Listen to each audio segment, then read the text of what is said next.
இந்தியாவின் அடையாளம். நான் எப்பொழுதும் தேசிய கொடியை கையில் ஏந்திருப்பேன். பாரத தேசம் நம் தேசம்.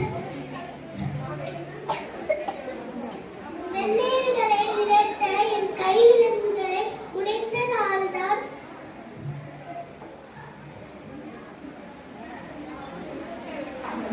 சுதந்திர